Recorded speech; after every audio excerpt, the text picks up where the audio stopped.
Hola chicos, buenos días. Buenos días, Buenos días, profe. ¿cómo Buenos están? días, profe. Gracias. Días buenos, profe. Buenos días, días buenos. ¿Dónde te vi? ¿Dónde vi a Arturo, verdad? No, me equivoqué.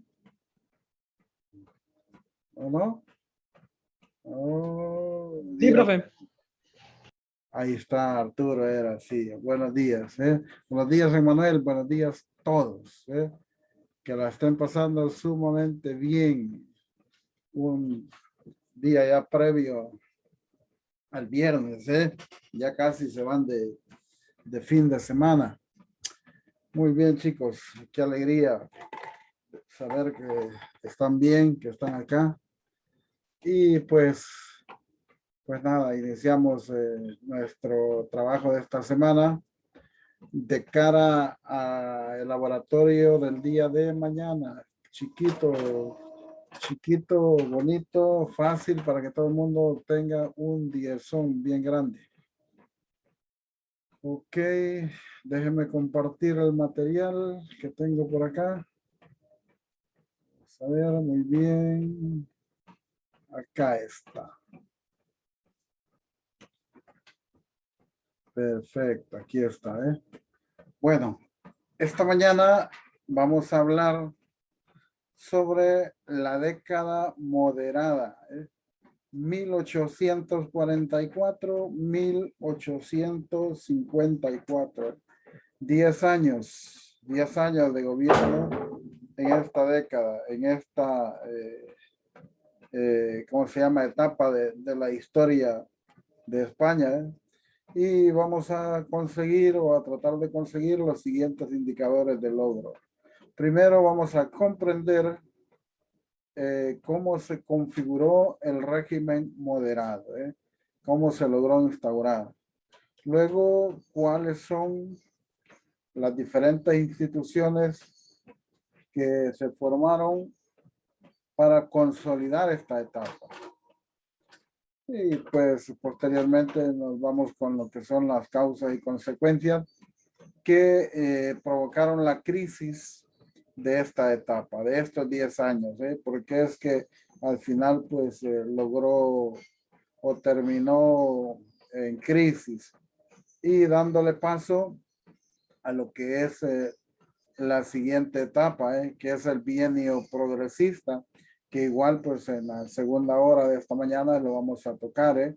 Estos solo fueron dos añitos, de 1854 a 1856. Y aquí pues lo que vamos a tratar de alcanzar van a ser que vamos a comprender cuáles son las causas de la revolución de 1854 y qué relación tienen estas con la instauración del gobierno progresista.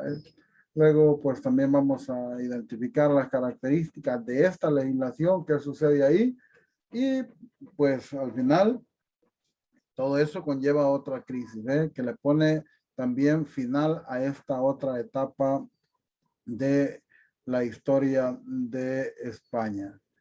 Muy bien, entonces vamos a hablar un poquito sobre lo que es el contenido socioemocional de esta mañana, y el cual pues hace referencia a los tipos, o mejor dicho, al festival folclórico, a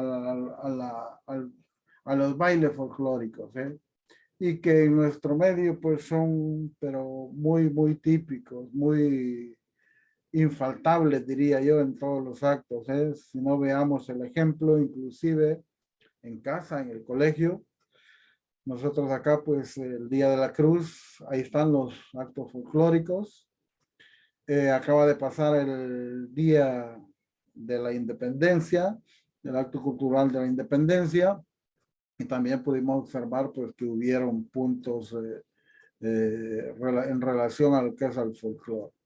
Y luego pues ahí hay una serie de música referente a esto, como lo son las cortadoras, Chalatenango, El Carbonero, en fin, una serie de, de canciones que da gusto escucharlas.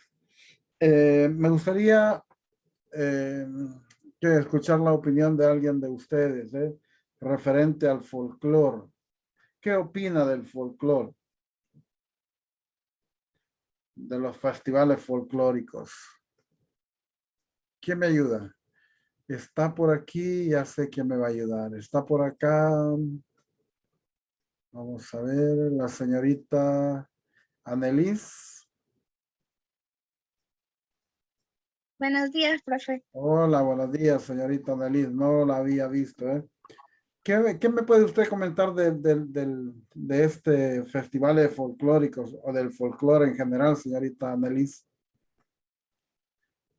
Bueno, para mí me identifico bastante porque creo que es una de las danzas que más he practicado desde que estoy pequeña y sobre todo es muy bonito poder aprender de ello. Y a la hora que nosotros presentamos una canción, como usted lo mencionaba, ya sea Las Portadoras, Chalatenango, también está El Mercado, otra canción que está también en Las Canasteras, diferentes canciones que se han como creado la composición para representar como historias de nuestro país.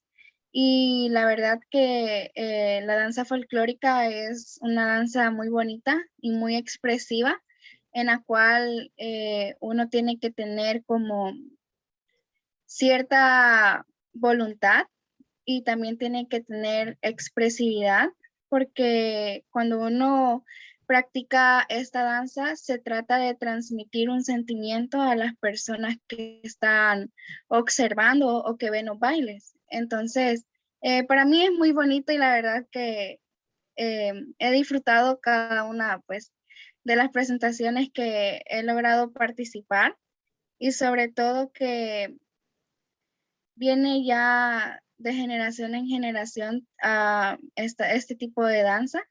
Y bueno, lo mencionaba anteriormente que en muchas ocasiones la danza folclórica se le considera como, bueno, algunos lo llegan a considerar como una danza que aburrida o que no le gusta, pero en realidad no es así, sino que es muy bonita cuando uno está ensayando y practicando los pasos, uno siente como ese sentimiento, como esa pasión por estar practicando y sobre todo requiere también de técnica y de precisión los pasos de este tipo de baile. Y pues es muy bonito practicarlo y todos lo podemos hacer. Creo que todos hemos participado en algún baile así folclórico, ya sea más que todo para el mes de septiembre. Pero sí, eso podría comentarte. Muchas gracias, señorita Annelies. Muy completo su comentario, ¿eh? Y tiene toda la razón del mundo. Este tipo de danzas son para disfrutarlas, ¿eh? Al momento que son ejecutadas con una, bueno, lo que yo he podido observar, una enorme sonrisa de aquellos que lo practican, ¿eh? Sabemos quienes somos un poquito duros tiesos para poder bailar, pero con la práctica, creo que se logra perfeccionar un poquito esa situación. Y otras personas que ya son innatas de naturaleza tienen esa habilidad muy bonita de este arte. Pero ahí está la invitación para que participemos. Creo que en nuestro país hay muchas escuelas de este arte y hay que ponerlas en práctica, hay que aprovechar, ¿eh? Muchas gracias, señorita Annalise, y gracias a todos, por escucharnos. Ok, muy bien, vámonos a nuestro tema en sí. Hoy vamos a ver cuáles son o vamos a identificar, analizar cuáles son las principales características de esta década moderada, ¿eh? Y para ello vamos a empezar comentando esto y hoy lo vamos a hacer un poquito diferente. Voy a solicitar pues que la ayuda de ustedes, en este caso. Y en primer lugar, pues quiero empezar con esto, conociendo un poco sobre la señora Isabel segunda, ¿eh? ¿Qué pasó con ella? Bueno, recordemos así, hago una pequeña contextualización y luego nos vamos directamente con Isabel, ¿eh? Recordemos que a la muerte de nuestro amigo Fernando VII, ¿eh? En su testamento, pues delegaba a su hija Isabel como heredera de la corona, pero cuando cumpliese la mayoría de edad. Mientras tanto, quedaba la doña María Cristina, la esposa de él y madre de Isabel, como regente, ¿eh? O sea, gobernando mientras la señorita Isabel cumplía la mayoría de edad. Recuerde, cuando Fernando murió, Isabel apenas tenía 3 años de edad, ¿eh? Y es así, pues, como la madre se convierte en la regente. Luego, pues, poco a poco, en la medida que fue pasando el tiempo, eh, durante esa regencia, llegan los moderados al poder, y pues ahí pues se inicia lo que se conoce como la década moderada, los famosos 10 años de gobierno, de este, de este grupo ideológico, hasta que posteriormente se da un pronunciamiento militar llamado la Vicalmarada, al cual hace un cambio de ideología. Pero volviendo con Isabel, pues la chica esta, cuando tenía 16 años, las cortes pues deciden, ¿cómo se llama? Que a darle la mayoría de edad. A los 16 años, Isabel se convierte en reina por decisión de las cortes, ya que ¿cómo le llamamos a esto, hombre? Que bueno, la mayoría de edad la cumple a los 18. Le adelantan la edad, ¿eh? A los 16 años la estaban proclamando reina de España. Y pues aquí hay una pequeña lectura que me llama mucho la atención y me gustaría que ustedes la lean, y que escuchemos a qué se refiere. Y aquí le voy a pedir la ayuda a un voluntario o voluntaria que quiera hacerme el favor de leer este texto que está acá. ¿Quién se anima a leer?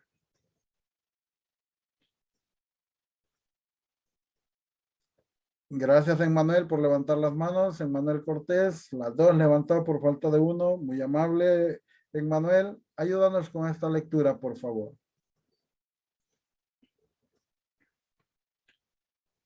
Emmanuel Cortés. ¿Estás por ahí, Emmanuel Cortés? Al parecer no, ¿verdad? Bueno, muchas gracias también por levantar la mano, Diego. Diego Antonio Retana. Vamos a ver, Diego. Hola, profe. Ahí está, muy bien, Diego. Muchas gracias. Diego, ayúdame con esta lectura sobre Isabel. Está bien, hasta 1846. Sí, Ok. La boda de Isabel II se convirtió en un asunto de Estado y comportó intensas negociaciones en las que intervinieron los partidos políticos y las potencias extranjeras. Los candidatos eran varios. El conde de Montemolín, el hijo del pretendiente carlista, que se manifestó dispuesto a acelerar la reconciliación de la familia real, pero contó con el veto de los liberales, el infante don Enrique de Borbón, que fue rechazado por los moderados, y el conde de Trapani, tío de Isabel II, vetado por los progresistas. Finalmente, fue elegido Francisco de Asís, primo de la reina, un candidato apolítico muy religioso y que no levantó la oposición de ningún partido ni de ninguna potencia extranjera. La oposición más fuerte vino de la propia reina, que acabó aceptándolo a regañadientes. La boda real se celebró el 10 de octubre del año 1846. ok. Muchas gracias, Diego. Muy amable. Mire cómo es la vida de Isabel, ¿eh? A los 16 años se convierte en reina. Pero a los mismos 16 años, por conveniencia política, por decisión de varias ideologías y de las diferentes potencias, Isabel se casó. Primero, no con un hecho que ella deseara, ni mucho menos que eligiera a su pretendiente, sino que al inicio pues le habían propuesto al primo también de ella, al hijo de don Carlos, su tío, pero eh, no se lo aceptaron, al famoso conde de Molín. Ese, ese conde era primo de ella. Luego también le prometían, o ¿cómo se llama? Le propusieron otro pretendiente, el señor Enrique de Borbón. Tampoco fue del visto bueno de los moderados. Luego viene el conde Trapani, que era el tío de Isabel, pero que tampoco los progresistas lo aceptaron. Al final le proponen el matrimonio con otro primo de ella, un señor llamado Francisco de Asís. Este señor pues no tenía ninguna afinidad política. Era muy religioso y prácticamente pues no generó ninguna controversia con nadie, ninguna oposición. Y al final pues la única que se oponía a ese matrimonio era su misma prima. Isabel no quería casarse con él para nada, pero al final pues en contra de su voluntad lo aceptó. Ahora, ¿por qué no lo quería Isabel? Porque Francisco de Asís era afeminado, era gay. Inclusive para hacer pipí, él se acurrucaba. Y Isabel se dirigía a él de una forma despectiva como la Paquita. Entonces, sí se casó a los 16 años, pero según dicen, pues nunca ejercieron su derecho de marido y mujer, sino que al contrario, Isabel se tornó una chica ninfómana que prácticamente se metía con quien se le ponía por delante, y los primeros que fueron sus víctimas fueron los miembros de la Guardia Real, los de la realeza y todo el mundo. Entonces, eh, esa misma situación pues vino a crear una especie de calvario en su vida personal. Ahora bien, ya volviendo a lo que es ¿cómo se llama? Su corona, su gobierno, pues ocurren varias cosas, Y aquí pues voy a necesitar también de que alguien de ustedes en forma voluntaria me ayude a leer este texto que está acá para poderlo interpretar. ¿Quién me ayuda? Ya estuvo un chico, sería bueno una chica, ¿Una voluntaria? Ah, ya vi la mano de alguien. Muchísimas gracias por ser voluntaria, Emilia Nieto. Muchas gracias. ¿Estás por ahí, Emi? Sí, las elecciones de 1844 dieron la mayoría de los modernados que formaron un nuevo gobierno presidido por el general Narváez, quien impuso una política basada en los principios del liberalismo modernado o doctrinario. Su pretensión era clausurar las etapas revolucionarias y normalizar el funcionamiento de las instituciones liberales, creadas por la legislación básicas para estructurar el nuevo Estado. Este debía ausentarse en el predominio de orden y la autoridad y combinar las reformas políticas con férreas medidas y represivas que pusiesen fin a las expectativas sociales y políticas generadas por la dinámica revolucionaria de las etapas anteriores. De este modo, los primeros gobiernos modernados llevaron a cabo una fuerte represión contra los progresistas, cuyos principales liberales obtuvieron por auxiliares. Muy bien, hasta ahí nomás. Muchas gracias, Demi. Vamos a ver, a partir de esta lectura que nos ha hecho muy bien la señorita Emily, le voy a pedir vamos a ver, la ayuda a un chico que me está levantando la mano. Gracias, hombre, antes de que pida un voluntario. Eso es lo bueno de este grado. Son completamente voluntarios altruistas en esta situación. Gracias, Axel. ¿Estás por ahí, Axel? Axel Kevin. Axel Kevin Díaz. No me diga que te pasó lo mismo que en Manuel, ¿eh? Axel. Nada que ver, Axel. Axel. Bueno. Tengo. Ya por ahí, vamos a ver si aparece luego. Axel. Ok, vamos a ver. También me está levantando la mano William, hombre. Gracias, William. ¿Usted sí está por ahí, William? Buenos días, profe. Muchas gracias, William. Excelente. ¿Eh? William, de acuerdo a lo que ha leído la señorita Emily, ¿qué podemos concluir de este texto? ¿Cómo lo interpretamos, mejor dicho? Que, bueno, como yo lo entendí, que como que querían,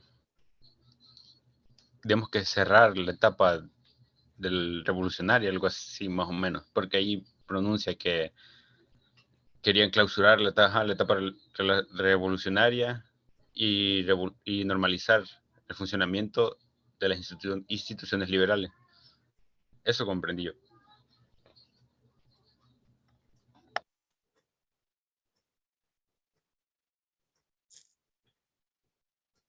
Ok, muy bien, William. Excelente, muchas gracias. Sí, tienes razón, ¿eh? Fíjese cómo sucede aquí. Esas elecciones del 44 dieron como ganadores o obtuvieron la mayoría los de la corriente ideológica de los moderados. Recuerden que los liberales se habían dividido en dos grupos, moderados y progresistas.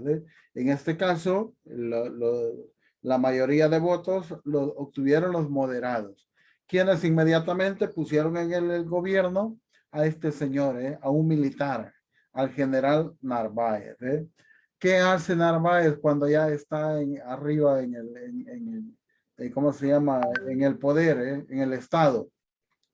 Pues Narváez en ese momento trata de terminar, como bien lo dice William, con la etapa revolucionaria que se había vivido anteriormente. Y empieza a realizar ciertas reformas para poder dejar afuera de ese capítulo. Y lo que sucede acá es que empieza una fuerte persecución y represalia en contra de los liberales, llegando al grado que estos tienen que huir de España, tienen que exiliarse en otros países por la misma represión que este general está ejerciendo contra ellos. Muy bien, William. Vamos a ver quién más me ayuda. Gracias, señorita Jade, muy amable por levantar la mano. ¿Estás por ahí, Jade? Hola, Jade, días, muchas profe. gracias. Sí, Jade, hazme el favor de leerme este pequeño texto que está acá. Solo este. Adelante, Jade. Ok. Dice, el régimen se asentó sobre el predominio de la burguesía terrateniente, nacida de la función entre los antiguos aristócratas, que habían aceptado el liberalismo y la nueva burguesía de propietarios rurales. Para estos grupos era necesario consolidar un nuevo orden social que asentase las instituciones liberales desde una óptica moderada y los protegiese tanto de la reacción carlista como de la subversión de las clases populares. La corona y gran parte del ejército se convirtieron en los garantes más fieles de un sistema que no dudó en falsear los mecanismos electorales para garantizar el triunfo del partido del gobierno, dejando a los opositores sin otra alternativa que la conspiración como único camino para alcanzar el poder. Muy bien, muchas gracias, Jade. Muy amable, ¿eh? Muy amable. Henry Javier Martínez, ¿estás por ahí, Henry? Henry Javier.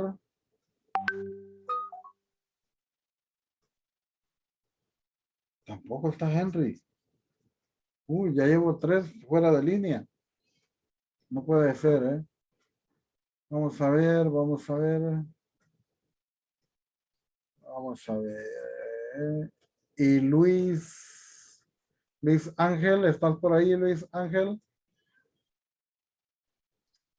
Ande, profe. Muchas gracias, Luis. Muy amable, ¿eh? Así me gusta, bien enérgico, siempre, ¿eh? Luis, de acuerdo a lo que nos ha leído la compañera Jade, que en este texto, ¿cómo lo podríamos interpretar? De acuerdo a tu criterio, ¿qué tú comprendes de todo eso?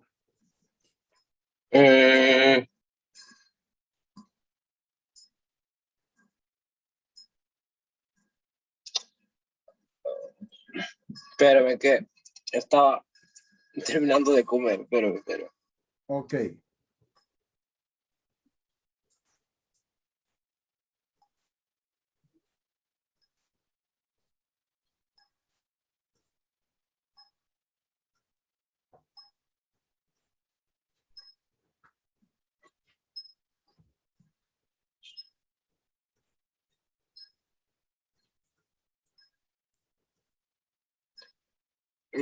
Sería el párrafo del régimen, ¿verdad? Que se estaba leyendo. Sí, esto. Pues como que, digamos como que solo tenían una oportunidad para llegar al poder, o sea, como que, ¿cómo me explico? Quiero ver. Como que si,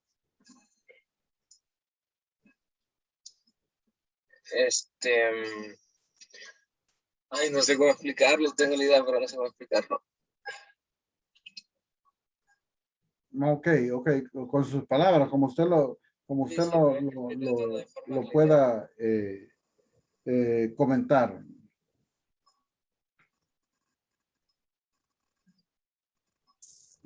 Porque dice de que, digamos, como que el ejército estaba como consolidado y que era lo más fiel a la corona.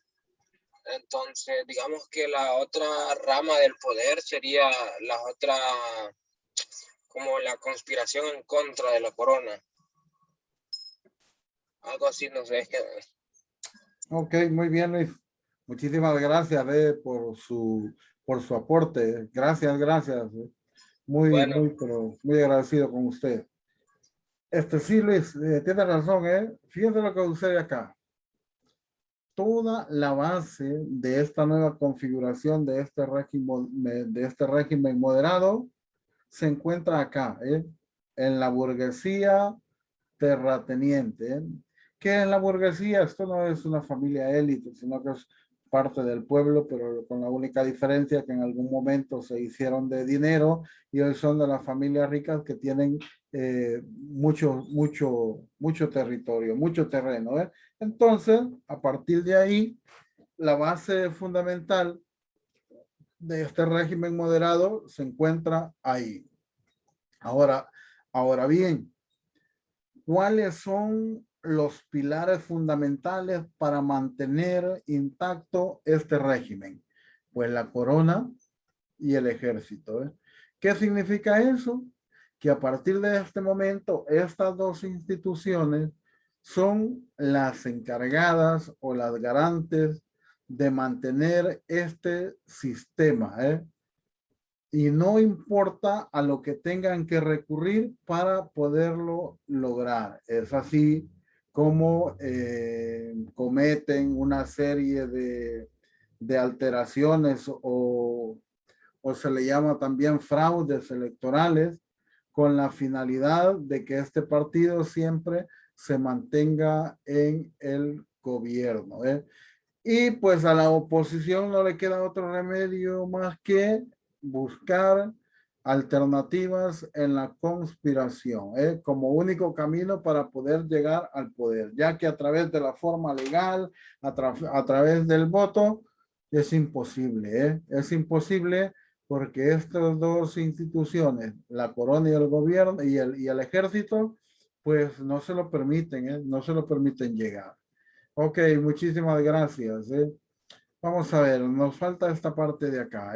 A raíz de todo eso, empiezan a llevarse a cabo ciertas reformas. Lo que se plasman acá en lo que es la Constitución de 1845. Y aquí pues nos va a ayudar con la lectura la señorita. Vamos a ver quién nos ayuda. ¿Nos ayudarías por acá, Annalise, con esta lectura? Sí, profe. Adelante. Los dos párrafos, por favor. Ok, profe. La Constitución de 1845. El gobierno preparó una reforma de la Constitución progresista de 1837 y aprobó la nueva Constitución de 1845, que recogió las ideas básicas del moderantismo: soberanía conjunta entre el rey y las cortes, ampliación de los poderes del Ejecutivo y disminución de las atribuciones del Legislativo, restricción del derecho de voto e institución de un Senado no electivo. Los ayuntamientos y diputaciones quedaron sometidos a la administración central y se suprimió la milicia nacional. Además, se otorgó exclusividad a la religión católica, que fue declarada la oficial del Estado, y se acordó el mantenimiento del culto y del clero. La nueva Constitución mantenía gran parte del articulado de la Constitución de 1837, sobre todo en lo referente a la Declaración de Derechos, pero su regulación se remitía a leyes posteriores que fueron enormemente restrictivas con las libertades. También confería enormes atribuciones a la corona, ya que además de la facultad de nombrar ministros, disolver las cortes y vetar sus decisiones, le otorgaba la facultad de designar al Senado entre personalidades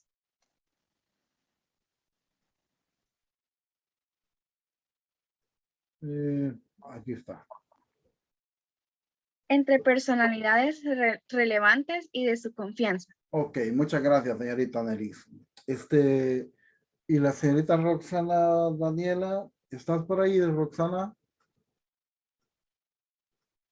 Sí, profe. Muchas gracias, Roxana. Así, de forma general y sencilla, ¿qué es lo que plantea la Constitución de 1845? ¿O cómo se comprende todo eso ahí?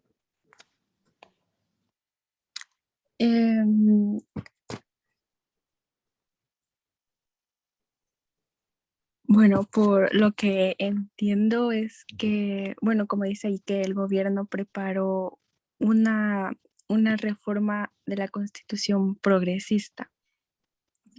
Entonces, como a nosotros de la semana pasada nos tocó hablar sobre la Constitución de 1837, lo que podía agregar es que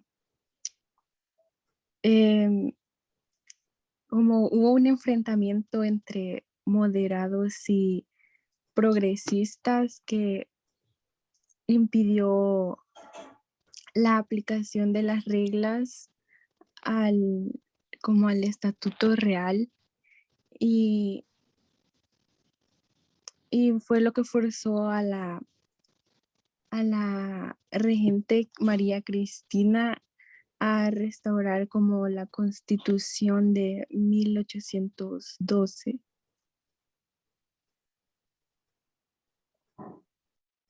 Ok, de acuerdo, Roxana, muy amable, excelente aporte el suyo. Sí, vamos a ver, como bien lo dice usted, en el 37 hay una constitución que es denominada progresista.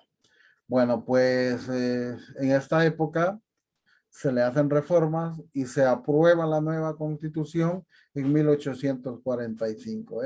Esa constitución tiene un montón de restricciones, ya que en lo general, pues lo que le otorga al rey y a las cortes es una soberanía conjunta, es más poder sobre el resto de las instituciones. Ahora, ¿qué es lo que sucede acá? Como estas reformas son de tipo más restrictivo, tanto en el derecho al voto como para elegir a las cortes a través de los senados, pues eso empieza a pasar factura, ¿eh? Y uno de las reformas quizás más grandes que se llevan a cabo es la supresión de lo que se conoce como la milicia nacional. Esa milicia, recuerdan que ustedes que eran aquellos oficiales del ejército carlista incorporados al ejército nacional, ¿eh? Entonces, prácticamente eso desaparece, ¿eh? Y aparte de ello, pues el mismo Estado, el mismo gobierno, le otorga a la religión católica una mayor exclusividad, en donde como resultado de ello, esta religión es nombrada religión oficial del Estado en ese momento, donde el gobierno se compromete a darle su respectiva ayuda económica tanto para el culto como para el clero, o sea, para llevar las actividades eclesiásticas como para el mantenimiento de los obispos. Luego, pues a raíz de eso, pues hay una serie de diferentes atribuciones a la corona, las cuales pues se le facultan o se le autoriza para nombrar los ministros que ella quiera sin ninguna restricción, para quitar las cortes que también no le funcionan, que van en contra de sus intereses, y ahí pues se le da la facultad para abolir esas leyes que en algún momento hayan creado esas cortes. Aquí pues la otra parte en esta constitución del 45, y esto es muy, muy importante, es que reguló esto, la imprenta, y suprimió por completo el jurado que sancionaba los delitos. Luego también en esta constitución se obtenía el control absoluto del aparato gubernamental sobre la prensa. O sea, no podía la prensa hacer absolutamente nada que no fuese controlado y aprobado por el Estado. Luego, las otras reformas van encaminadas a lo que es la restricción de las libertades. Y ahí, pues, con respecto a eso, pues, se creó una ley electoral, la cual, pues, viene a restringir aún más el derecho de emisión del voto. Únicamente tienen acceso a él aquellas personas que tienen un alta posición social, las clases élites, y solo podían emitir ese voto el 1% de la población. En pocas palabras, estaba completamente el control absoluto del Estado. Y a raíz de toda esa situación, de los acuerdos de la Iglesia, de la Corona y el Estado, viene y se llega a emitir lo que se conoce como el Concordato de la Santa Sede, que no es nada más que una serie de acuerdos que se toma entre la Iglesia y la Corona. Así, esto lo vamos a leer así rapiditos, rapiditos, sin detenernos mucho. Y para ello, pues, vamos a ver. Axel, ¿ya estás por ahí, Axel? No, Axel se fue o se durmió, ¿eh? Vamos a ver. Profe, ¿Ya? Ah, no, por perdón. aquí está. Gracias, Axel. Ya te estábamos extrañando que te habías ido por allá a ver una peli y nos habías dejado solo. No, aquí está siempre, profe. Muy bien, Axel. Lo que pasa es que de momento el audio se pone que no se escucha. Ok, ya, Axel, ¿te puedo pedir un favor, Axel? ¿Nos puedes leer estos dos textos que están aquí sobre el concordato de la Santa Sede? Bueno, el concordato de la los moderados intentaron también mejorar sus relaciones con la Iglesia, que era que en gran parte se había mostrado contraria al liberalismo y prolee del academicismo ante las reformas progresistas y muy especialmente a su causa de desmortización y la abolición del diezmo. En 1851 se firmó el Concordado de Santa Sede, en el que se establecía la suspensión de la venta de los bienes eclesiásticos desmortizados en el retorno de los no vendidos. A cambio, la Santa Sede reconocía a Isabel II y aceptaba la obra de la desmortizadora, mientras el Estado se comprometía al sostenimiento de la Iglesia española por su presupuesto del culto y clero. Al restablecimiento de las órdenes regulares, a la concesión a la Iglesia de las amplias competencias en materia de educación y reconocimiento del catolicismo como religión oficial del país. A partir de ese momento, aún ciertos sectores continuaron viendo la opción de carlista la única garantía de la recuperación de los valores tradicionales y de los antiguos privilegios. La postura oficial de la jerarquía de la Iglesia Católica fue la de respaldar el trono de Isabel II. Ahí estaría, profe. Ok, muy bien, Kevin, perdón, Axel, muchísimas gracias por su colaboración. Así es, en términos generales, este concordato no es nada más acuerdos entre la Iglesia y la corona con el gobierno. ¿Qué sucede acá? Pues los moderados intentan de alguna forma negociar con la Iglesia, a cambio de que esta, o sea, la Iglesia, reconozca a Isabel II como reina de España. Ahora bien, las cosas no son gratis. A cambio de eso, el gobierno tenía que devolver las tierras que en algún momento le habían sido confiscadas y que pasaron a formar parte del Estado para que nuevamente volvieran a manos de la Iglesia. También se compromete la Iglesia a ayudar con lo que es un aporte económico hacia lo que es el culto y el clero. Tienen su propio presupuesto financiado por el Estado. Y es así, como dijimos anteriormente, que la iglesia, que la religión católica se convierte en la religión oficial de España. Ok, muy bien. Veamos entonces. ¿Qué sucede para lograr institucionalizar ese Estado liberal? Para llegar a formarlo, para llegar a consolidarlo. La característica principal de esta institucionalización es esto, bajo los principios de centralismo y de uniformidad. ¿De dónde vienen estos principios? Del absolutismo.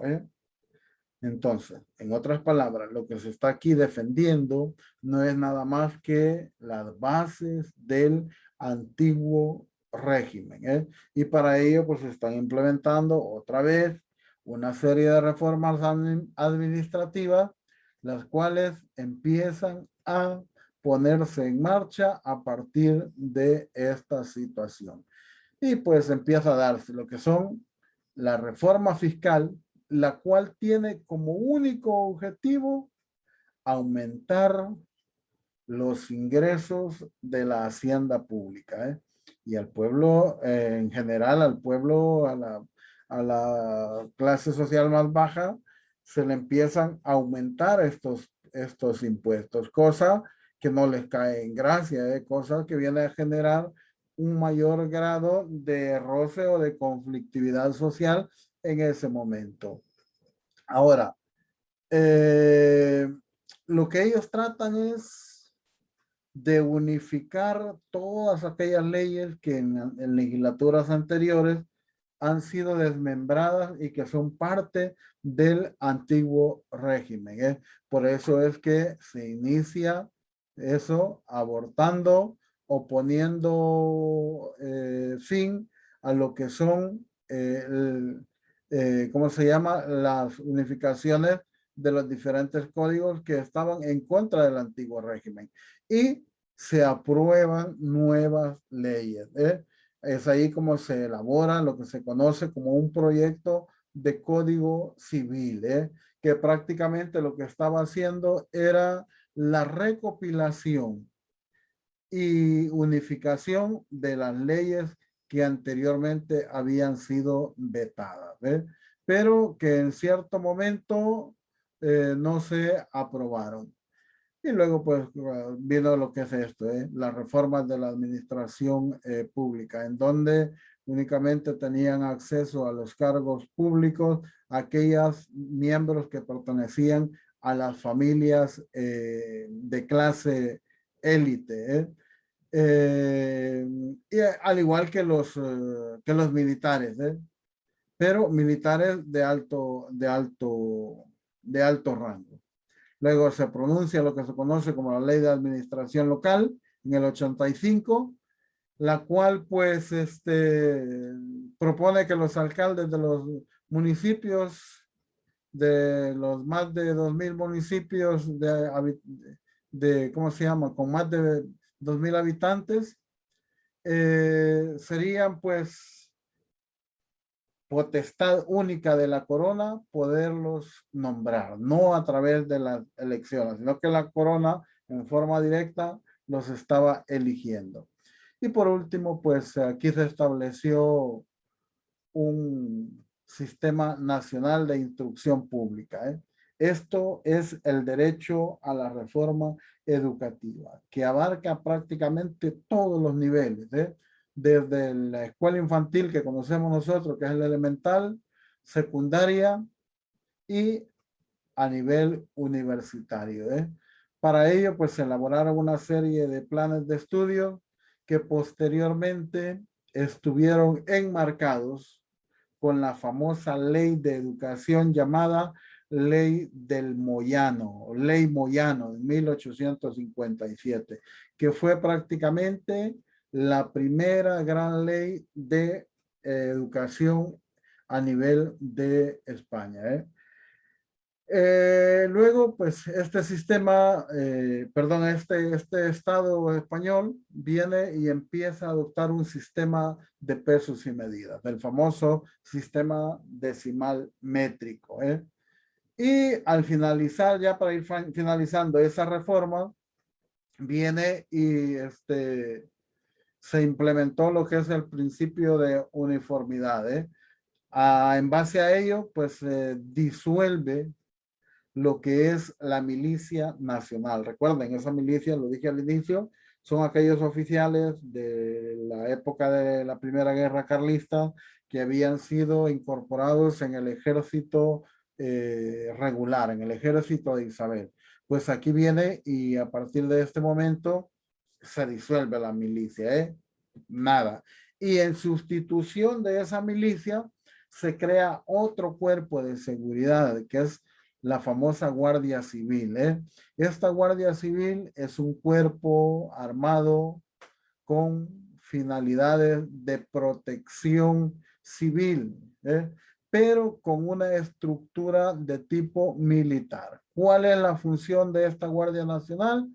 Pues nada más que mantener el orden público, sobre todo en el campo, en el área rural, en las afueras de las ciudades. Y pues nosotros en El Salvador pues tuvimos una institución armada que se llamó Guardia Nacional, la cual fue creada a imagen y semejanza de esta Guardia Civil Española. Y que el cuerpo de seguridad de nosotros aquí en El Salvador se caracterizó por ser un cuerpo muy represivo que fue depurado, fue suspendido con los acuerdos de paz de 1992. Ahora bien, todas estas reformas, todas estas acciones que llevaron a cabo, también tuvieron sus consecuencias. Y esas consecuencias son esto, la crisis del gobierno moderado.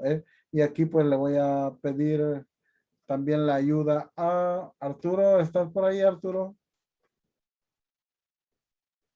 Hola, profe. Gracias, Arturo. ¿Me puedes leer quiero ver estos párrafos, de la crisis del gobierno moderado, por favor? ¿De dónde? Todo. Ay, la crisis del gobierno moderado. Los gobiernos moderados no consiguieron dar estabilidad política al Estado. En 1846 hubo 3 gobiernos y al año siguiente 4. Además actuaron de forma arbitraria y excluyente, manipulaban las elecciones y reducieron la importancia del poder legislativo.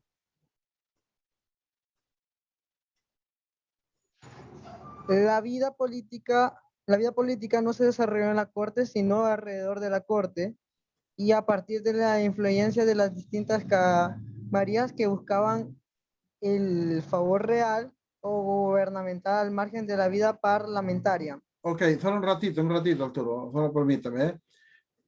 ¿Cuándo empieza a entrar en crisis este gobierno? Con esto, mire, a nivel interno no se ponían de acuerdo. Primero, pues hubo 3 gobiernos sucesivos, luego no funcionaron, después vinieron 4 y de esa forma, pues la crisis fue aumentando cada vez más. Ok, adelante, Arturo, con este.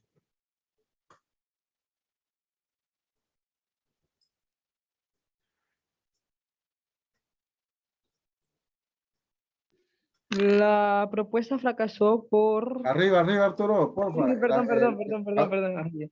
El autoritarismo se agudizó durante el gobierno de Bravo Murillo de 1852, que propuso una reforma constitucional de transformación del Estado en una dictadura tecnocrática, ya que contemplaba la posibilidad de gobernar por decreto y suspender indefinidamente las cortes. A la vez se restringía aún más el censo electoral,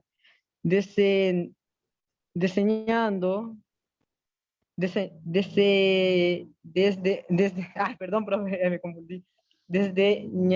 Diseñaba el sufragio y el parlamento y consideraba que una administración eficiente y el fomento de la riqueza que eran las únicas condiciones para un buen gobierno. En definitiva, esta reforma suponía en la práctica desaparecía del régimen parlamentario y la vuelta de un sistema semejante al estatuto real. Ok, continúa.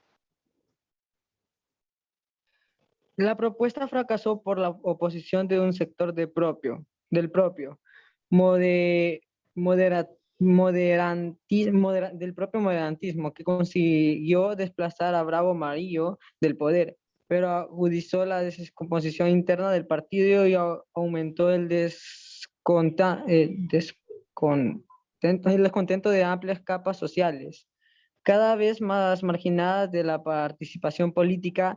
De este modo, una nueva revolución en 1854 permitió que los progresistas regresaran al poder y puso fin a los 10 años de gobierno moderado. Ok, muy bien, muchas gracias, Arturo. Fíjese lo que pasa, esta crisis empieza, primero habíamos dicho, por ese cambio sucesivo de gobierno. Luego Murillo Bravo propuso esa reforma que poco a poco fueron implementando una dictadura que se pretendió gobernar a través de los decretos. Por eso se llama una dictadura tecnocrática, porque a puros decretos querían ellos gobernar. Y luego, pues al final hay una nueva revolución. Esto es a raíz de que cada vez más, cada día más se aumentaban aquellas personas que consideraban marginadas de la participación política. Y esa revolución de 1954, de esa de 1954, es conocida como la revolución de Vicálvaro, la que viene y pone fin a ese gobierno. Ok, tenemos 25 minutitos, este está cortito, esta otra ya solo es eso y terminamos. Hasta ahí, hasta 1954, llega lo que se conoce como el periodo de gobierno de la década moderada. Los moderados estuvieron en el país gobernando 10 años, del 44 al 54. Después, con esa crisis política, social y económica, más la declaración, o mejor dicho, la revolución conocida como el Vicálvaro, le pone fin a esa etapa de la historia e inicia una nueva. Esta solo dura 2 años y es conocida como el bienio progresista. En este bienio progresista también tiene sus características. Isabel, pues llamó a formar parte del gobierno a un viejo conocido, al general Espartero. El general Espartero, recuerden ustedes que fue el protagonista de la derrota de los carlistas allá en el norte de España. Y a partir de ahí, pues con Espartero se inaugura una etapa más de 2 años, denominada bienio progresista. Este nuevo gobierno, al igual que los anteriores, intentó impulsar otra serie de reformas, tanto económicas como políticas, pero que al final hay otra crisis, hay otro pronunciamiento que ya es en el 56 y el cual devuelve otra vez al poder a los moderados. Ok, vamos a ver, vamos a empezar por acá. Tenemos una lecturita así rápido. Quiero ver quién me ha ayudado. Gracias, Evelyn, hombre, por levantar la mano.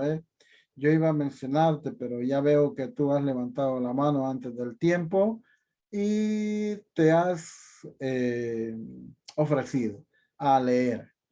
Evelyn, ¿me puedes ayudar con el primer texto, por favor? Ok, profe. Muchas gracias, Evelyn. El autoritarismo del gobierno moderado comportó la oposición y el levantamiento de progresistas demócratas y de algunos sectores moderados defraudados con la actuación gubernamental. Esta unión desembocó en junio de 1854 en el pronunciamiento de Vicálvaro, a cuyo frente se colocó un moderado descontento, el general O'Donnell, que fundó un nuevo partido, la Unión Liberal, con la pretensión de cubrir un espacio de centro entre moderados y progresistas. Los sublevados elevaron el llamado Manifiesto de Manzanares en demanda del cumplimiento de la Constitución de 1845, de la reforma de la ley electoral, de la reducción de los impuestos y de la restauración de la milicia. Al llamamiento se unieron diversos jefes militares, así como grupos civiles que protagonizaron levantamientos en diversas ciudades. Ok, así rapidito, Evelyn, solo préstame un ratito acá y ya te doy chance de que continúes. Fíjense lo que sucede acá. Cuando se lleva a cabo esta revuelta, aquí están, cuando se lleva a cabo esta revuelta en 1854, hay una situación sumamente importante. Aquí pues hay un pronunciamiento de los militares que se llama así, Vicálvaro, quien al frente de todo ese movimiento se encuentra un general, el llamado O'Donnell, quien aprovechándose de la situación, pues funda un nuevo partido, la Unión Liberal. Este nuevo partido es de centro, y no es ni moderado ni progresista, sino que al centro. Con eso, este señor O'Donnell pretendía pues encontrar un espacio entre ambas corrientes ideológicas. Pero posteriormente, pues, esos sublevados elaboran un manifiesto llamado Manzanares, en el cual demandan o solicitan que se cumpla las leyes de la Constitución de 1845. Entonces, prácticamente el inicio de esta etapa, llamémoslo así, se vuelve un tanto conflictivo por tres acontecimientos. Primero, por el pronunciamiento del Vicálvaro. Segundo, por lo que es el naciente partido de O'Donnell. Y tercero, por lo que es el llamamiento del manifiesto de Manzanares. Ok, muy bien. Ayúdame, por favor, nuevamente, Evelyn, con estos dos textos. La presidencia recayó de nuevo en Espartero y O'Donnell fue nombrado ministro de la guerra. Las elecciones fueron convocadas según la legislación de 1837, que presentaba un censo electoral más amplio, lo que permitió una mayoría progresista y la aparición por primera vez en el Parlamento de algunos diputados demócratas. El nuevo gobierno intentó restaurar los principios del progresismo e inmediatamente restauró la milicia y la ley municipal que permitía la elección directa de los alcaldes. También preparó una nueva constitución en 1856 que no llegó a ser promulgada, pero que introducía importantes novedades como la libertad de culto y la elección de Senado, que adquiría iguales poderes y responsabilidades que el Congreso. La actuación de mayor trascendencia para el futuro, emprendida por el gobierno del bienio, fue un ambicioso plan de reformas económicas en defensa de los intereses de la burguesía urbana y de las clases medias, con el objetivo de impulsar el desarrollo económico y la industrialización del país. Ok, muy bien. Muchas gracias, Evelyn. Muy agradecido con usted, con su apoyo. Miren lo que deja todo esto. La presidencia de este nuevo gobierno recae en la responsabilidad del general Espartero. Y Espartero también decide apoyarse con otro militar, el que acaba de fundar el otro partido político. Y entre los dos empiezan a gobernar. Este O'Donnell pues es nombrado ministro de guerra y por lo tanto pues el brazo derecho de Espartero. Y pues acá la finalidad de todo ello, de este nuevo gobierno, es esto, restaurar los principios del progresismo. Y para ello pues inmediatamente empiezan a dejar sin efecto algunas reformas elaboradas anteriormente, como el que es el de la milicia y la ley municipal de que permitía las elecciones directas de los alcaldes. Ya no dependían en esta reforma planteada del rey, sino que de la misma población. Elaboraron una constitución con reformas, una nueva constitución que nunca se llegó a aprobar, la del 56. Esa constitución tenía cosas importantes, como la primera de ellas, pues daba un importante espacio a lo que son, ¿cómo se llama? La parte de las libertades de culto. Las personas, después de tener una sola religión oficial en España, ya a partir de estas reformas podían practicar cualquier religión que estuviese a bien. Y por supuesto, pues la elección del Senado ya no, repito, ya no estaba bajo la dirección de la corona, sino que a través de los votos. Y por último, pues ese plan de reformas económicas, que prácticamente a los que iba a beneficiar eran estos, a los pequeños ricos de la zona urbana, la burguesía, y sobre todo las clases medias. Todo esto con un solo objetivo, de buscar el desarrollo económico y la industrialización de España en ese momento. Vamos, dentro de esa legislación española ocurren varias cosas. La primera de ellas es la desamortización de las tierras eclesiásticas.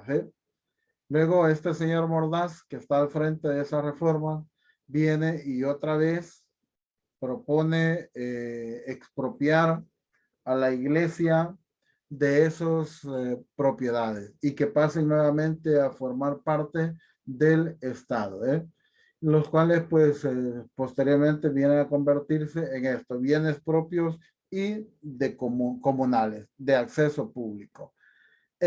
Todos esos recursos que se están implementando en este momento, recursos para la hacienda, solo tienen una sola finalidad, recoger o sí, recaudar más impuestos para la corona o para el Estado, para el gobierno, con la finalización de impulsar un proceso de modernización económica.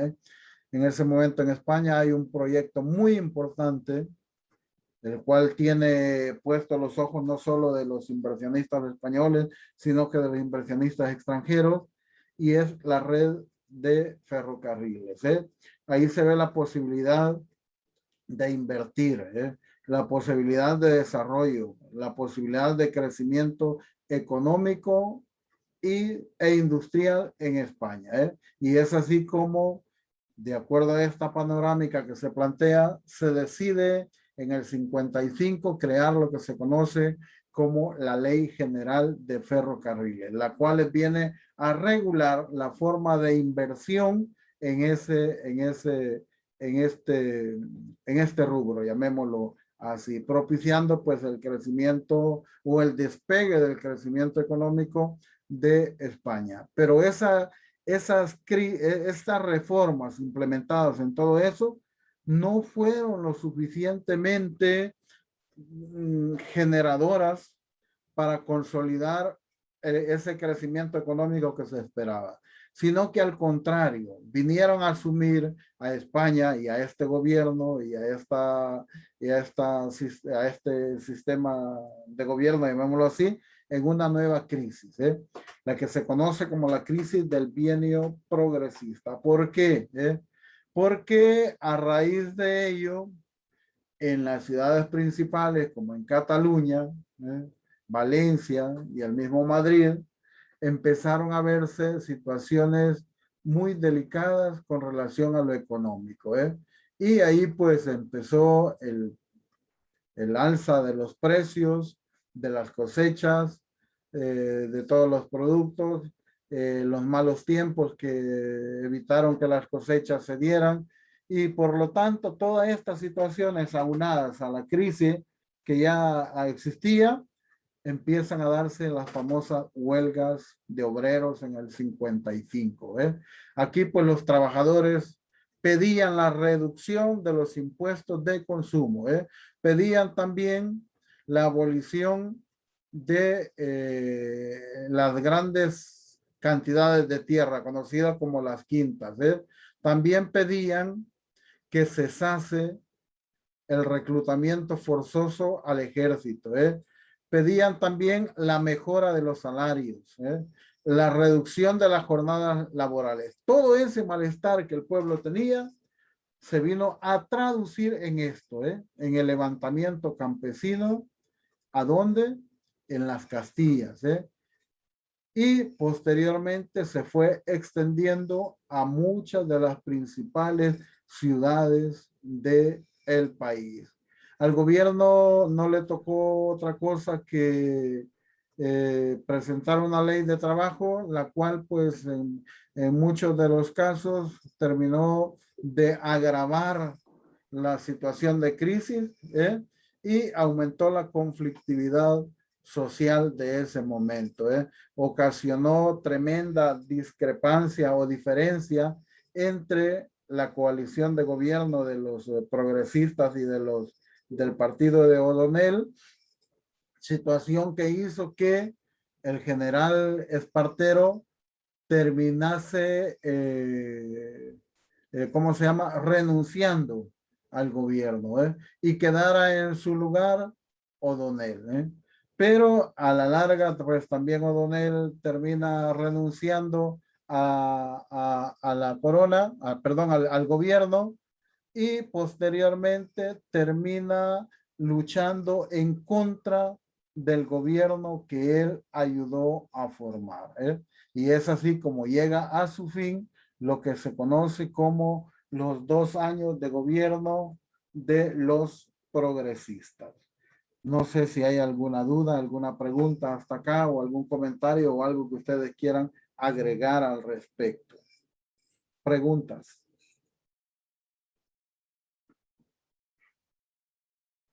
¿Nada? ¿Nada? Bueno, chicos, esta parte viene en su laboratorio del día de mañana. Hasta acá llega, todo esto. Los primeros temitas que vimos al inicio, más esto, viene en su laboratorio. Ahí están las guías con la información, tanto en el Drive como en la página del colegio, para que las puedan descargar.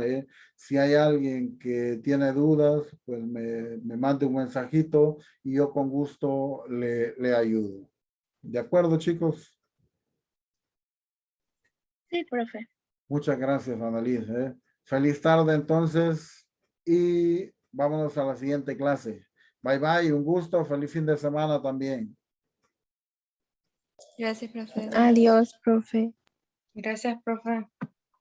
Gracias, Adiós, profe. Adiós. profe. Muchas gracias.